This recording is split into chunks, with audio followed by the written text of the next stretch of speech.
Here we go. All right, let's get the show on the road. Hello and welcome to Alternate Ending, where we're discovering good movies, one bad movie at a time. And I am so excited that today the people in charge have let me cover the good movies for a change. So I am so excited to be bringing to you today this conversation with Mr. Nabwana I.G.G, Isaac Nabwana, whom you may know as the director of, among other things, Who Killed Captain Alex, Bad Black, Capitano, Crazy World, lots and lots of other films that you may or may not have experienced, but that if you can, I encourage you to do so. And who is currently working on the long-awaited sequel, Who Killed Captain Alex 2. Mr. Nabwana, how are you doing today? I'm fine. How are you? I am fantastic. So, my first question for you is it's been a little while since Who Killed Captain Alex. Why Who Killed Captain Alex 2 now? Yeah, the truth is, I wanted to do the sequel in 2020, but COVID stopped me. I wanted to do it like 10 years later. What Mhm. happened? Because remember, it ended when the Tiger Mafia was, captured. So we want to see what happened. Where is, I mean, how, what happened? Did they find Mhm. the killer or something like that? So there are so many questions. And it is also the audience, the demand from the audience. I mean, everyone is saying, is asking, who killed Captain Alex? I don't know myself. So I wanted at least to find out this time who killed the captain. So we will find out who killed Captain Alex this time. I hope so. I We hope hope. so. I don't know. Or perhaps you will find out who killed Captain Alex, and you may or may not tell the rest of us. Sounds good. Wouldn't want to spoil everything now. So, in those 10, 12 years since Who Killed Captain Alex, you have made quite a number of non Who Killed Captain Alex films. Tell me a little bit about your evolution as a filmmaker during that time. What have you learned? How have you improved? What have you gotten better at? Just anything that you think you have changed at or improved at since then. Yeah, a lot of improvement, I would say, because when I made Who Killed Captain Alex, it was my first time. I know it had a lot. I did it with a lot of passion, and but I admit I was not that experienced because it was generally passion and love of Mhm. doing it. But at least I've got an experience because I've done a lot of shootings, directing. The team is now big, as in and experienced somehow because the makeup artists, including my wife, because we're working together, she is now very good if it comes to Mhm. visual effects, makeup. Like the blood, you remember when Who Killed Captain Oh Alex, we yes. used real blood cow, but now it is not real blood cow, it is food color. So there's a lot of improvement, and also being that I've got a lot of, I mean, friends and all over the world, they are helping somehow. Mhm. In a sense, like now the camera which I'm using, I got it from German.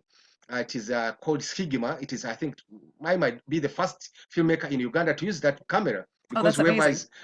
whoever I tell that, oh, this is Sigma, they say, oh no, what is Sigma making cameras here? So it is a 4K for the first time. I'm shooting a 4K movie, Wow. so I think it is going to be an improvement somehow. Yeah, I know I might not use too much money, but I believe it will be a little. Someone will obviously see the change. Mhm. Obviously, when we did the first test of the movie shooting, the first test of it, we would pin booth, and it worked well. If you see the clip, it is amazing. Mhm. So the angles, with a lot of movement, like the tracking is going to be perfect this time, I think. Wonderful. I am already so excited to see it. I've been following the Facebook updates as well. So you did in 2016 make another film, Capitano, that starred Bruce Yu from Who Killed Captain Alex. Is he going to be back in this one as well? Uh, yes, we many actors are going to be back. Okay. Many. The Tiger Mafia is back. I hope. I know we are not in touch with Bruce Yu at the moment, but I know he's going to be in it. He's somewhere. He's not with us at the moment. He's on safari. Okay. So we might get him. we might get him, and you know, whoever I get, because there's even others I'd forgotten. I mean, friends are now contacting those ones who left long ago. Others are saying, "Oh, I know where she is. I know where he is." So they are coming, and we want them all to be in this, like the Russian mercenary. Mhm.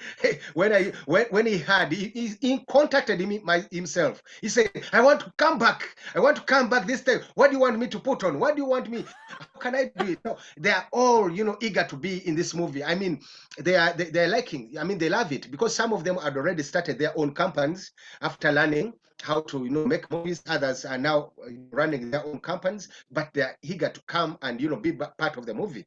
I tell you, it is going to be fire.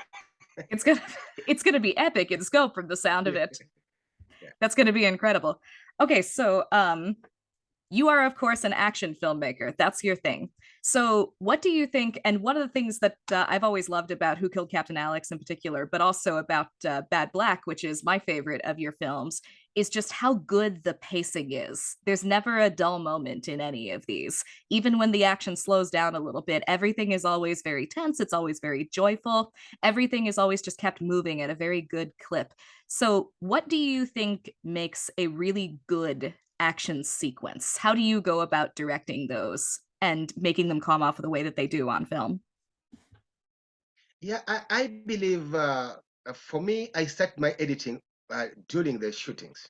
Okay. That is one thing. That is one thing I think which makes an action, you know, fast and, you know, joyful.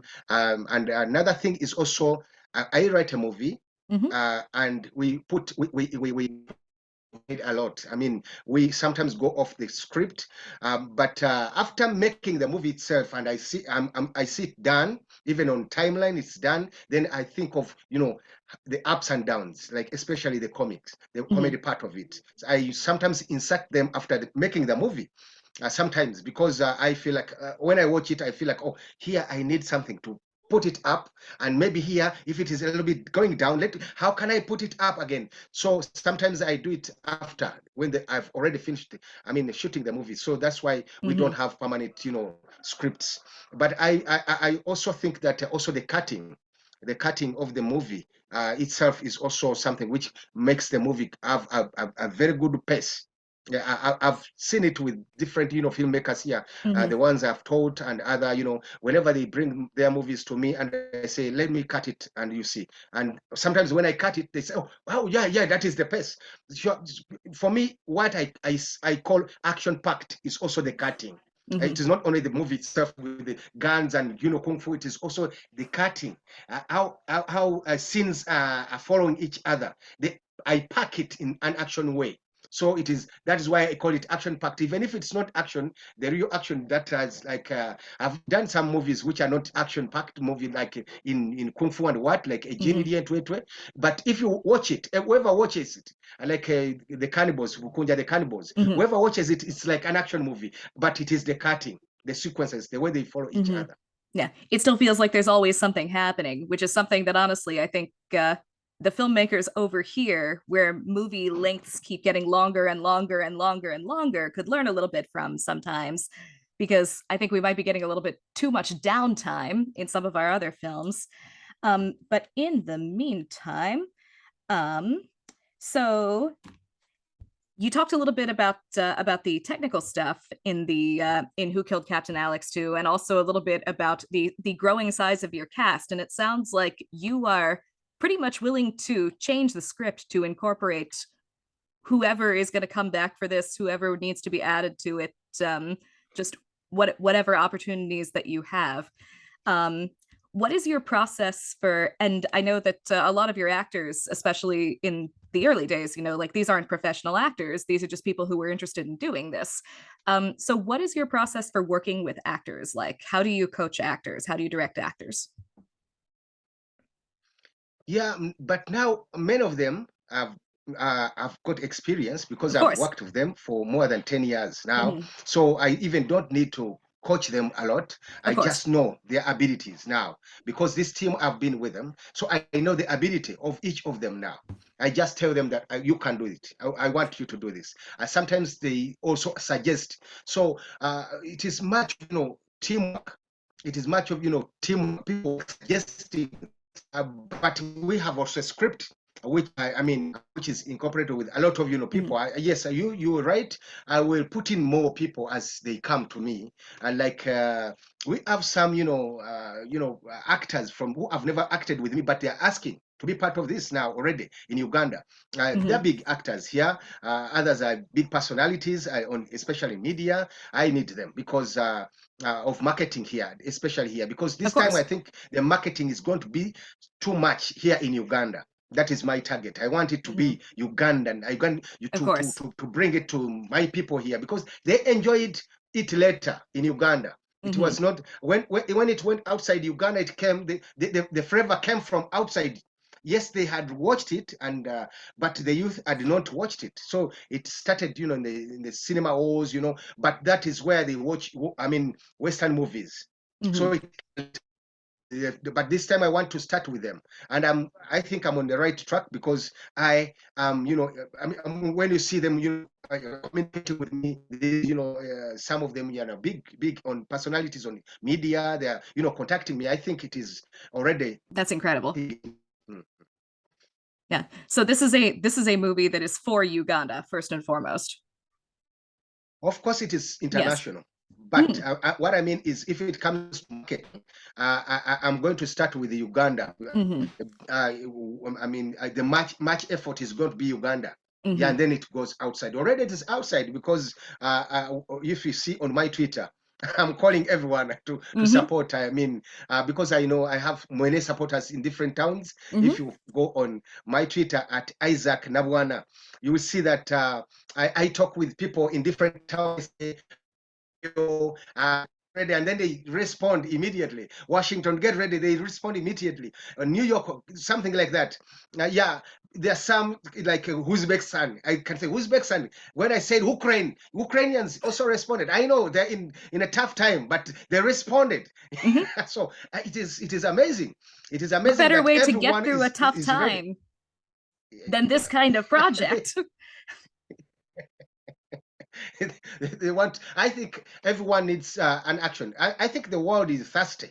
Yeah, so we need to bring them back into. Action. Yeah. I think you're absolutely right because, like, even here, we had with COVID, just like I don't know that necessarily fewer movies were getting made, but fewer cinematic experiences have been happening, and I think people do want to get back to that. I think you're absolutely right, and so something as all-encompassing and joyous as this sounds exactly like what people are waiting for, from you especially.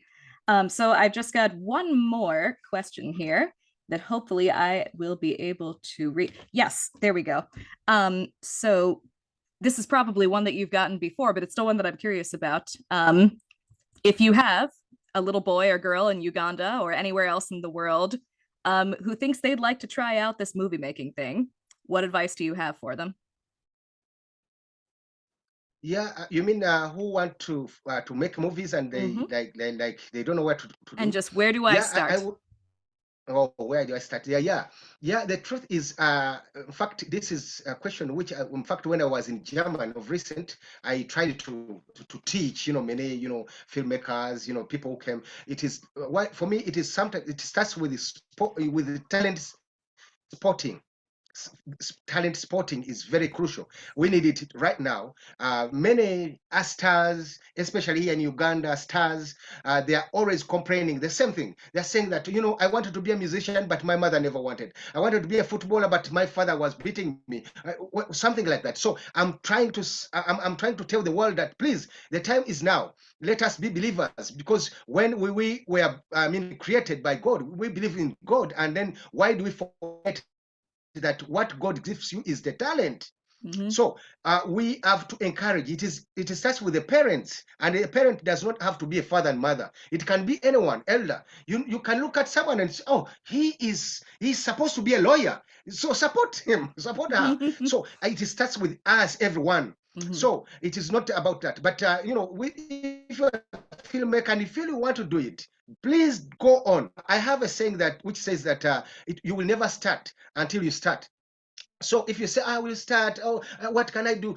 You start no matter what, because for me, when I started making these movies, I never waited for the government to come. I never waited for friends to come who had money or something like that. I knew that I want to make an action movie. Let me do exactly what I have now, because time does not come back. I mean, now I remember when I was young, we didn't have cameras, but at least if we had cameras then, it would make us. I mean, you would have seen us very early as 1980s, because I was very good at somersaults and doing what fitness was at high, but we did not make, because we don't have cameras. But now, at least if you're a child, a girl, at least if your father has got a smartphone, you can use it to film yourself. You can use it. Start with that one. The experience will find you on the way. The money will find you on the way. Everything will find you on the way. The market will find you on the way. Otherwise, don't you don't have to wait. I've seen it. I've seen so many filmmakers here, good filmmakers. They're waiting for the government to give us money. But I'm always telling them that maybe, but I believe the government will come when they are willing, when we are willing to pay taxes. They will come to tax us. That is the interest of the government. Mm-hmm. They are not interested Sure in is. seeing your blockbuster, whatever, but they're willing. How much does it bring back to the national coffer? So I believe that you don't have to wait. You have to start, and the future is now. That's great. I lied to you. I had one more question for you.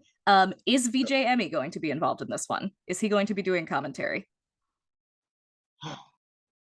Yeah, the truth is, I even don't want to tell you, but Fair he is enough. going to be. I want him to be in the movie this time. Ooh, okay. I want to be. I Excellent. want you. You just imagine him chasing the action now in Subaru, chasing the action. I like it to be like, like he's chasing. Oh, the movie's on. The movie's on. After sometimes he can even bomb his car. And also with that silence, and then we see boo boo boo boo. Oh, FJM might be dead. And then he comes back. Oh, I'm back. Something like that. I want him to be. It is going to be fun. I tell you, it is going to be fun this time. It I sounds want like it to it. be as fun as possible. It sounds like it's going to be so much fun. We're going to have so much fun watching it when it comes out. I want it to be that way. Amazing. Isaac Nabwana, thank you so much for talking to us today. Welcome. Thank you too for also inviting me here. Thank you. Okay, so we are good to go. I am going to send this recording to my editor, and it should be popping up on the site within a couple of days, and I will send you the link to it once we are good. Thank you. All right, it was so good to meet you. I am such a huge fan. I'm so excited for this movie. Thank you very much. All right, you have a wonderful rest of your day. Okay, the same to you.